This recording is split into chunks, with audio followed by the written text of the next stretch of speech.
Well, we're back, and what I wanted to show you today is that you're going to need some 2x4s, and they're 89 inches tall, and so that way you'll have, enough space here to nail the sheetrock, and then you put this one on, which I had to put here. That way you have space to, connect the sheetrock here. So you need 4 of those. One for each corner of the building, so as to have enough spacing to do your sheetrock. And so anyway, we ran the lines, and we ran them on the bottom of the house, and we ran them. We were not through obviously yet, but we ran those, and we're going to have to connect those, and then we're going to make a hole there. And we're going to put some plugs outside for the electric car that's coming, hopefully. But anyway, so that's what I wanted to show you. I make sure you mark where the studs are located on top and also on the bottom. That way when you put your sheetrock, you're not looking for them, spending, 2-3 minutes or 30 minutes or whatever, trying to locate where the studs are. You basically just get your kid to mark where the studs are, and that way whenever you put your sheetrock up there, you don't have to be looking around for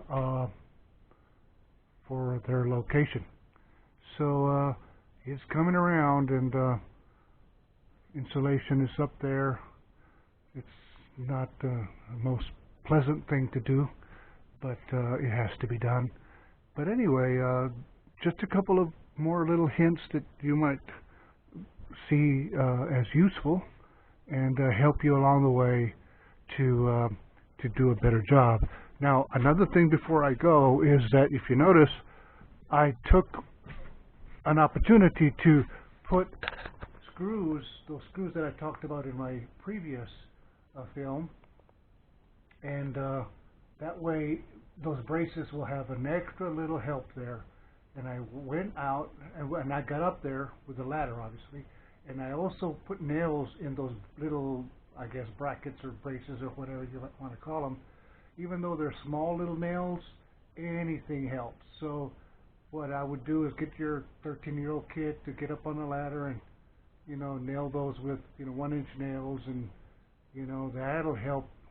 And then screw those screws in, and, any little help to make this thing a little bit sturdier does go a long way. So anyway, every time I try to make one of these little films or what have you, YouTube films, it's intended to kind of say, hey, if you do this, it'll give you a better, sturdier building, and maybe help you finish your task a little bit sooner. Sometimes you have to put spacing to make things work. If you notice carefully, way up there, we had to put some spacing to make it even with the sheetrock and the boards and stuff. So anyway, just to let you know, any little thing that people can help each other with does come a long way. Next time, I'll see you, and goodbye.